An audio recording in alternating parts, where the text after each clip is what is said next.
بسم اللہ الرحمن الرحیم الحمد للہ والصلاۃ والسلام علی اہلہا. مل کر ایک دفعہ صلوات پڑھ دیں مل کر. اللہم صلی علی محمد و آل محمد. سامعین محترم، ہماری گفتگو ہو رہی ہے مبطلات نماز کے حوالے سے.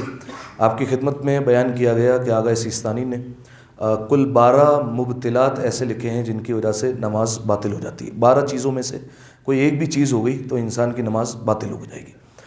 اچھا، کل اب تک آپ کی خدمت میں 8 مبطلات بیان ہو چکے ہیں، جن میں سے پہلا یہ تھا کہ اگر نماز کی کوئی شرط ختم ہو جائے نماز کے دوران، نماز باطل ہو جائے گی. کیا مطلب یہ کہ اگر بالفرض نماز کی ایک شرط تھی کہ لباس پاک ہونا چاہیے، درمیان میں جو ہے وہ بالفرض کوئی ایسی صورتحال ہوئی کہ لباس نجس ہو گیا، کوئی بالفرض جو ہے وہ ہاتھ سے خون نکل آیا یا کچھ بھی ہو گیا، تو یہ نماز باطل ہو جائے گی. یا اسے یاد آیا کہ جہاں وہ نماز پڑھ رہا ہے وہ جگہ غصبی ہے، اس کے مالک کی اجازت ہی نہیں ہے، اس کی نماز آٹومیٹکلی باطل ہو جائے گی. پہلا، نماز کی کوئی شرط ختم ہو جائے. دوسرا مبطل یہ کہ وضو یا غسل جو بھی اس نے کیا نماز کے لیے وہ باطل ہو جائے. تو جب وضو یا غسل باطل ہو جائے گا تو خود بخود اس کی نماز بھی باطل ہو جائے گی. تیسرا مبطل جو نماز کو باطل کر دیتا ہے وہ ہے جان بوجھ کر نماز میں ہاتھوں کو باندھ لینا، جو اہل سنت کا طریقہ کار ہے. ہمارے ہاں اس کی اجازت نہیں ہے. اگر کوئی جان بوجھ کر نماز میں ہاتھوں کو باندھتا ہے تو اس کی نماز باطل ہے. چوتھا وہ یہ کہ الحمد کے بعد جان بوجھ کر آمین کہنا.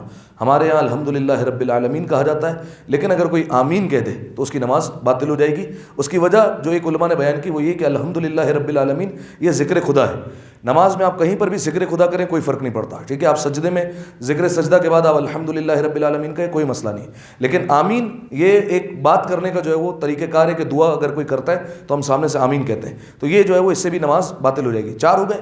پانچواں، بغیر عذر کے قبلہ رخ پھیر لینا. انسان جو ہے وہ نماز کے لیے ضروری ہے کہ انسان قبلے کی طرف جو ہے وہ رخ کر کے رکھے، لیکن اگر جو ہے وہ بغیر عذر کے قبلہ رخ سے وہ پھر جاتا ہے تو اس کی نماز باطل ہو جائے گی. ہلکا سا جو ہے وہ اگر دائیں بائیں ہو جائے تو اس میں کوئی مسئلہ نہیں ہوتا، ٹھیک ہے. لیکن جو ہے وہ اگر جان بوجھ کر وہ قبلہ رخ سے اپنے آپ کو جو ہے وہ پھیر لے، بالفرض اوپر دیکھنے لگے یا دائیں دیکھنے لگے یا بائیں دیکھنے لگے کہ کون آ رہا ہے یا کون جا رہا ہے، تو اس سے جو ہے وہ نماز باطل ہو جائے گی. 5 ہو گئے.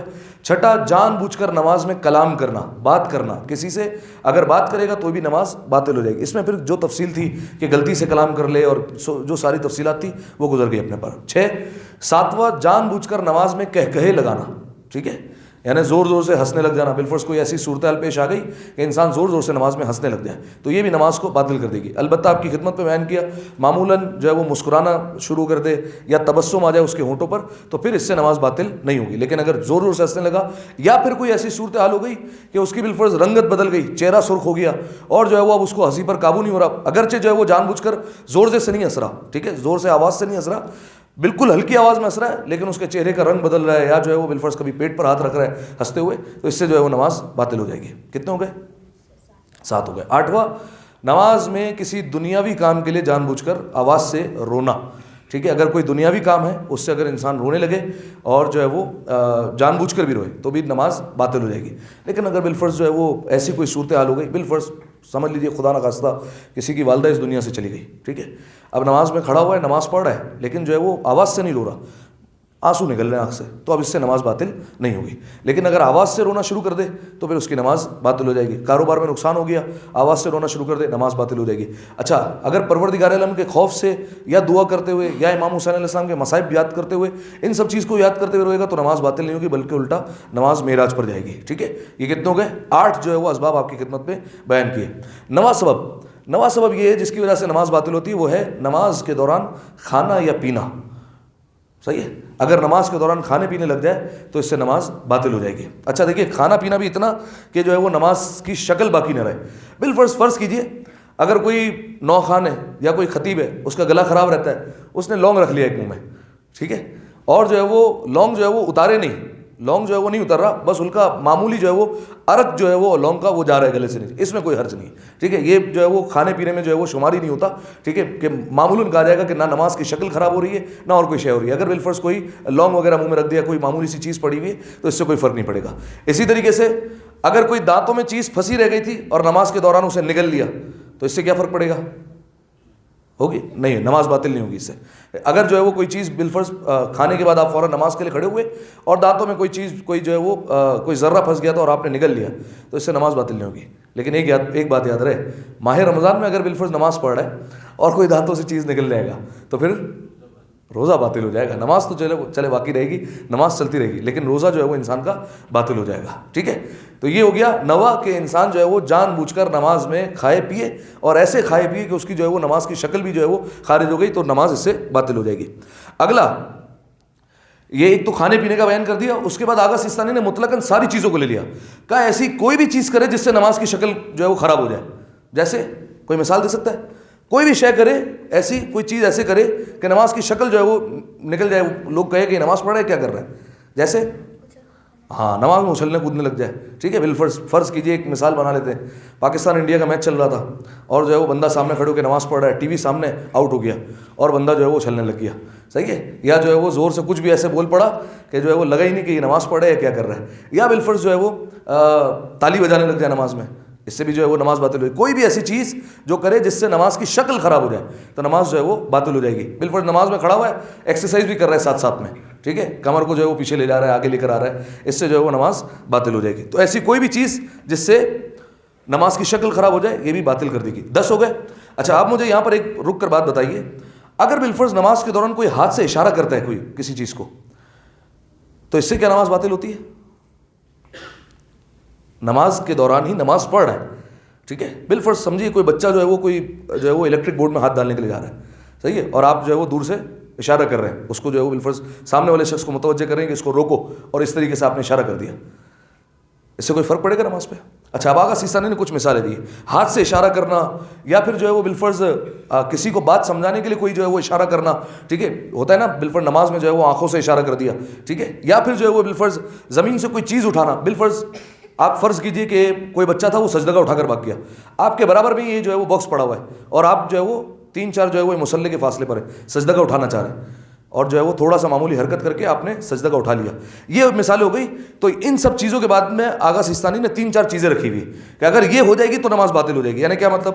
نماز کی شکل خراب نہ ہو, ٹھیک ہے, جو بھی آپ کام کر رہے ہیں, ہاتھ سے اشارہ کر رہے ہیں, آپ اتنا زیادہ اشارہ کرنے لگ جائیں کہ لوگ کہیں کہ یار یہ کیا کر رہا ہے, تو نماز باطل ہو جائے گی. تو ایک, نماز کی شکل خراب نہیں ہونی چاہیے, قبلے سے منہ نہیں پھرنا چاہیے, ٹھیک ہے, آپ سجدہ کا اٹھانے کے لیے تھوڑا سا چل پڑے, ٹھیک ہے, آپ جو ہے وہ بالفرض یہاں سجدہ کا باکس پڑا ہوا ہے, آپ جو ہے وہ ہلکا سا رائٹ پر ہو گئے, لیکن آپ کا چہرہ قبلے کی طرف ہی ہے, ٹھیک ہے, قبلے سے آپ انحراف نہیں ہوئے. جب حرکت کر رہے ہیں اس وقت کچھ پڑھنا نہیں ہے, ٹھیک ہے, اس وقت کوئی ذکر نہیں پڑھ سکتے آپ, اس وقت خاموش رہنا آپ پر لازم ہے. اور چوتھا یہ کہ نماز کے موالات پہ کوئی فرق نہیں پڑے, یعنی آپ اتنی دیر کے لیے جو ہے وہ خاموش ہو گئے کہ لوگ کہیں کہ یہ موالات جو ہے وہ فرق پڑ رہا ہے, اور جو ہے وہ پیدر پہ جو نماز میں چیزیں انجام دینی اس میں فرق پڑ رہا ہے. اگر یہ 4 چیزیں نہیں ہو رہی ہے تو نماز میں کوئی مسئلہ نہیں آئے گا, ٹھیک ہے, پھر اشارہ بھی کر سکتے ہیں اور یہ ساری چیزیں ہو سکتی ہیں. خیر, 10 چیزیں ہو گئی.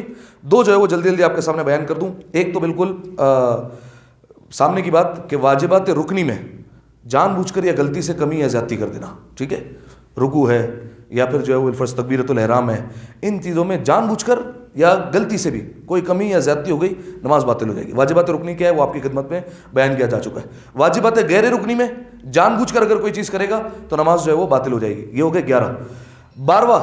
12واں مبطل یہ ہے کہ نماز کے جو شکیات ہوتے ہیں, یہ پورا ایک ٹاپک ہے شکیات نماز, اس میں سے کوئی ایسا شک ہو جائے کہ جس سے نماز باطل ہو جاتی ہے. جیسے کوئی بتا سکتا ہے کون سا ایسا شک ہے جس سے نماز باطل ہو جاتی ہے؟ نہیں, نماز کے دوران ایسا شک ہو جائے, ایک ایسا شک ہے ذہن میں جس سے نماز باطل ہو جاتی ہے. کیا؟ اور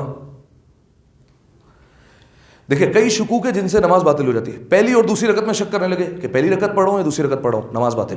دوسری اور تیسری رکعت میں شک کرنے لگے کہ دوسری رکعت ہے یا تیسری رکعت ہے, نماز باطل ہو جائے گی. اچھا یاد رکھیے گا, جہاں پر بھی انسان کو شک ہو وہاں پر شریعت تھوڑا سا توقف کرنے کی اجازت دیتی ہے کہ آپ رکیں, تھوڑا سا سوچیں, شاید جو ہے وہ آپ کو یاد آ جائے کہ آپ کون سی رکعت پڑھ رہے ہیں. اگر یاد آ جاتا ہے وہیں سے کنٹینیو کر لیں گے, ٹھیک ہے. یا بالفرض ایک مثال اس طریقے سے بنا لیتے ہیں کہ آپ جب نماز پڑھنے کے لیے آئے, آپ نے دیکھا یہ گھڑی سامنے لگی ہوئی ہے, 7:17 ہو رہے ہیں, آپ نے جو ہے وہ تکبیر کہی اور اس کے بعد آپ کو شک ہونے لگا پہلی رکعت ہے یا دوسری رکعت ہے. اچانک آپ کی گھڑی پر نظر گئی, بالکل گھڑی سامنے ہی ہے, اور نظر چلی گئی کہ اب 18 ہو گئی ہے. آپ کو اندازہ ہے کہ بالفرض میری رکعت اتنی دیر میں ہوتی ہے, آپ کو اطمینان ہو گیا کہ ہاں بھائی دوسری رکعت ہی ہے, ٹھیک ہے. اس طریقے سے اگر آپ کو کسی طریقے سے اطمینان آ جاتا ہے تو آپ کو جو ہے وہ نماز بچ جائے گی اور نماز باطل نہیں ہوگی. لیکن اگر یہ شک باقی رہا تو پھر نماز باطل ہو جائے گی. پہلی رکعت میں یا دوسری رکعت میں شک کرنا, دوسری یا تیسری رکعت میں شک کرنا. اچھا اب ایک سوال ہے, کیا تیسری اور چوتھی رکعت میں شک ہو تو پھر کیا حکم ہے؟ پہلی اور دوسری رکعت میں شک ہو نماز باطل، کہ پہلی پڑھ رہا ہوں یا دوسری پڑھ رہا ہوں، باطل ہو گئی نماز. دوسری اور تیسری رکعت میں شک کرے، یعنی مغرب کی نماز بھی پڑھ رہے ہیں اور دوسری تیسری رکعت میں شک ہو جائے کہ تیسری ہے یا دوسری ہے، تو بھی نماز باطل. لیکن اب آپ بالفرض فرض کیجیے آپ پڑھ رہے ہیں 4 رکعتی نماز، صحیح ہے، ظہر ہے، عصر ہے یا عشاء ہے، اس میں آپ کو شک ہوتا ہے کہ یہ تیسری ہے یا چوتھی ہے، اب کیا حکم ہے؟ باطل ہے یا نہیں ہے؟ نہیں باطل ہے تو کیا کرے اس وقت؟ تیسری سمجھے یا چوتھی سمجھے؟ چوتھی سمجھے. اور اگر تیسری ہوئی تو نہیں، سجدہ صاحب اس کے لیے نہیں ہوتا، آسن. چوتھی بھی نہیں سمجھنا آپ، جو کہہ رہے ہیں جو ہے وہ اس میں آسن، بلکہ ٹھیک فرما رہے ہیں آپ. تیسری اور چوتھی رکعت میں اگر شک ہو جائے انسان کو کہ یہ کون سی رکعت ہے، تو آپ کو وہیں پر جو ہے وہ نماز تمام کر دینی ہے، ٹھیک ہے. لیکن نماز تمام کرنے کے بعد فوراً آپ نے کھڑے ہو جانا ہے اسی پوزیشن میں، کہیں آپ کو کوئی ایسا کام نہیں کرنا ہے جس سے نماز باطل ہوتی ہے، آپ کو دائیں بائیں نہیں دیکھنا، کوئی بھی ایسی چیز نہیں کرنی، فوراً کھڑے ہونا ہے اور ایک رکعت نیت کرنی ہے نماز احتیاط کی، ٹھیک ہے، کہ میں نماز احتیاط پڑھتا ہوں قربتاً اللہ. نماز احتیاط سے کیا ہوگا؟ نماز احتیاط سے یہ ہوگا کہ اگر آپ نے جب نماز ختم کی، اگر بالفرض آپ نے 3 پڑھی تھی تو یہ اس میں شامل ہو کے 4 ہو جائے گی، ٹھیک ہے. اور اگر پھر 4 پڑھی ہوگی تو یہ نماز جو ہے وہ آٹومیٹکلی ہٹ جائے گی ایک طرف، اس کا پھر جو ہے وہ کوئی فائدہ نہیں رہے گا. تو نماز احتیاط پڑے گی. اب بتائیے نماز احتیاط کا کیا طریقہ کار ہے؟ نماز احتیاط کیسے پڑھتے ہیں؟ نہیں بتا ارشد بھائی، کبھی شک نہیں ہوا نماز میں؟ اچھا یہ بھی کر سکتے ہیں، ٹھیک ہے. اگر انسان کو شک ہو اور اسے سمجھ میں نہیں آ رہا ہو، ٹھیک ہے، تو جو ہے وہ ادھر نماز جو ہے وہ توڑی جا سکتی ہے. یہاں پر ایک مورد ہے جہاں پر اجازت مل جاتی ہے. نماز احتیاط کا طریقہ کار سورہ حمد اور آسن، صرف سورہ مبارکہ الحمد پڑھنی ہے، ٹھیک ہے. تکبیرۃ الاحرام گئی، صرف سورہ الحمد پڑھنی ہے. اور چونکہ جو ہے وہ تیسری اور چوتھی رکعت میں آپ جانتے ہیں تسبیحات اربع پڑھی جاتی ہے، تو آپ تیسری رکعت میں چوتھی رکعت میں تسبیحات اربع پڑھیں یا سورہ الحمد پڑھیں، ایک ہی بات ہے. لیکن نماز احتیاط میں آپ نے صرف سورہ الحمد پڑھنی، اس کے بعد کوئی سورہ نہیں پڑھنا. رکوع میں گئے، سجدے میں گئے، تشہد سلام پڑھا، نماز احتیاط ختم ہو گئی یہاں پر، ٹھیک ہے. یہ ہے نماز احتیاط کا طریقہ کار. یہ کل 12 مبطلات تھے جو آپ کی خدمت میں بیان کر دیے جن کی وجہ سے نماز باطل ہوتی ہے. صلوات پڑھیں ایک دفعہ مل کر، آواز بلند، اللہم